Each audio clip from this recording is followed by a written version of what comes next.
Evan Carter had always believed that silence was something you could break with facts, not emotions. Especially in a place like Halstead Global Consulting in New York, where everything was measured in numbers, performance charts, and the sharp confidence of people who rarely doubted themselves. He had joined the company as a data strategist and over 5 years had slowly become one of the most reliable minds in the analytics department. But reliability did not always translate into recognition, and Evan learned that early when his name was often missing from meetings where his own work was being discussed. Still, he never slowed down, because every project he handled turned into a success story for the company. Revenue optimization models, client retention strategies, risk forecasting systems, all carried his fingerprints even when his presence wasn't acknowledged in the final presentation slides. But Evan didn't complain. He simply kept producing results, believing that consistency would eventually force recognition. That belief was tested when the company announced a high-level emergency board meeting with major investors and executives from partner firms attending. The agenda was clear: present the new global restructuring strategy that Evan himself had designed over the last 6 months. He had spent sleepless nights refining it, testing scenarios, and aligning it with financial projections that could save the company millions. But on the morning of the meeting, something felt wrong. He noticed that his access to the final presentation file had been restricted. At first he thought it was a technical issue, but when he reached the conference floor, he realized something even more unusual. His name was not listed on the speaking agenda. Instead, another senior executive had been assigned to present his work. Evan stood quietly at the back of the glass-walled boardroom as executives started arriving. Expensive suits, confident smiles, and the kind of energy that filled rooms before power decisions were made. No one acknowledged him. The meeting began. The executive team started presenting the restructuring strategy slide by slide. But Evan immediately noticed something wrong. Several key data points were missing, some charts had been simplified beyond accuracy, and critical risk indicators he had specifically highlighted were removed entirely. He raised his hand politely once, no response. He tried again, still ignored. A third time, one of the senior directors glanced at him and said calmly, "Let's stay focused on the official presentation." Evan slowly lowered his hand, but his mind became sharper. He realized this was not an accident. It was controlled. As the presentation continued, he noticed how his ideas were being spoken without credit, reshaped slightly to sound like someone else's innovation, and every time he tried to intervene, the conversation shifted away. There was a pattern forming in front of him: quiet, deliberate exclusion. Halfway through the meeting, a senior investor asked a direct question about a risk factor Evan had originally flagged in his model. The presenting executive hesitated, then gave a vague answer. Evan knew this was the moment everything depended on. He calmly stood up without waiting for permission and said, "That risk is not hypothetical. It is already active in the current dataset." The room went slightly silent. One executive frowned and said, "We're not taking comments right now." Evan didn't sit down. Instead, he opened his laptop and connected it to the backup projection system he had quietly maintained for months, a version that still contained the original unaltered model. The screen shifted, original data appeared, unfiltered risk maps, financial vulnerabilities, and system weaknesses filled the boardroom display. Whispers began instantly, because what they were seeing was not the simplified version being presented, it was the real one. An investor leaned forward and asked, "Why are these numbers different?" The executive leading the presentation looked uncomfortable. For the first time, Evan finally spoke clearly. "These numbers were modified after the final approval stage. The original model was altered without my authorization." The room shifted completely. Attention moved from presentation to investigation. Executives started comparing versions in real time, and the discrepancies were undeniable. The meeting that was supposed to be a smooth approval session turned into an unexpected audit. One senior board member asked quietly, "Who built the original model?" Silence followed. Evan answered without hesitation, "I did." That single sentence changed everything in the room. The confidence of the presentation team broke instantly as investors requested a pause and independent verification of the system.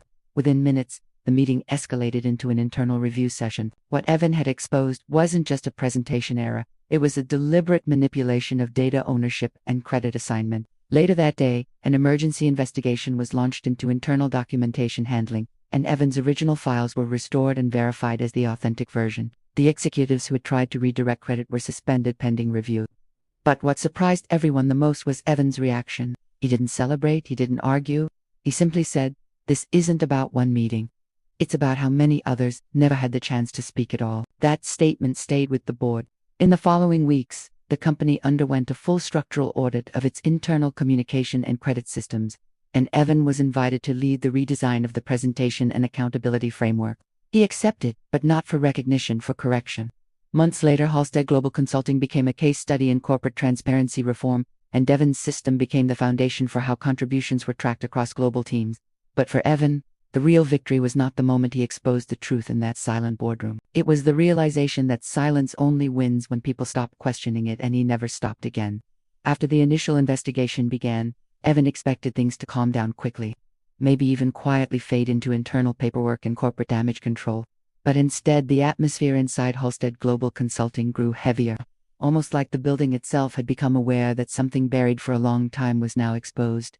Meetings that used to feel routine now carried tension, people spoke more carefully, and every department seemed to be watching itself as much as others. Evan noticed small changes first. His system access permissions were restored almost immediately, but now there were additional audit trails attached to everything he did, as if the company wanted transparency not just from the past but in real time going forward. He didn't resist it. In fact, he welcomed it, because for the first time the structure around him matched the level of accountability he had always believed in. However, not everyone adapted easily. Some of the senior staff who had been part of the original presentation team started distancing themselves, not openly hostile, but clearly uncomfortable in meetings where Evan was present. They avoided direct discussions and preferred written communication instead of face-to-face explanation. It wasn't fear exactly, it was exposure. Because systems that once protected informal influence were now being replaced with traceable decision chains. One afternoon, Evan was called into a private session with the Executive Oversight Committee, a group formed specifically to understand how the data manipulation had occurred. The room was different from the earlier boardroom. Smaller, quieter, less performance-driven, and more analytical. Screens lined one wall showing logs, timestamps, and version histories of the restructuring model. A senior auditor asked him directly, "When did you first notice your work was being altered?" Evan paused for a moment, not because he didn't know, but because the answer carried more weight than just a date. "Not when it happened," he finally said. "When it kept happening, without explanation." That answer shifted the tone in the room, because it revealed something deeper than technical interference. It pointed toward a pattern of normalization, where small adjustments over time had slowly erased ownership without triggering immediate suspicion. The audit team spent days reconstructing the timeline. What they discovered was not a single act of misconduct, but a layered system of subtle overrides, credit reassignments, and approval shortcuts that had been used across multiple projects over the years. Evan's case was simply the one that became visible because the stakes were higher and the audience larger. During this process, Evan continued working on ongoing projects, but his role subtly shifted. Instead of being just a contributor, he was now being treated as a reference point for system integrity, which meant his work was being reviewed more often than before, but also respected more directly. Still, he didn't feel like a symbol. He felt like a worker in a system that was finally being forced to see itself clearly. One evening, after work, he stayed late in the office again, not because he needed to, but because he wanted to understand how deeply the system he once trusted had drifted from fairness. He opened archived project records and compared original drafts with final outputs, and what he found was both validating and unsettling. Validating because it confirmed his instincts were never wrong. Unsettling because it showed how long the pattern had existed without resistance strong enough to stop it. He leaned back in his chair for a moment, looking at the reflection of city lights on the glass wall, and realized something important. The issue was never just about one meeting or one stolen presentation. It was about how easy it was for systems to reshape truth when no one was watching closely enough. The following week, the company held a global internal announcement meeting, attended virtually by multiple branches across different countries. This time, Evan was not just present, he was formally introduced as the lead architect of the new accountability framework being implemented across the organization. The announcement was structured carefully, no emotional framing, no dramatic language, just facts, changes in process, new verification layers, and transparent contribution tracking.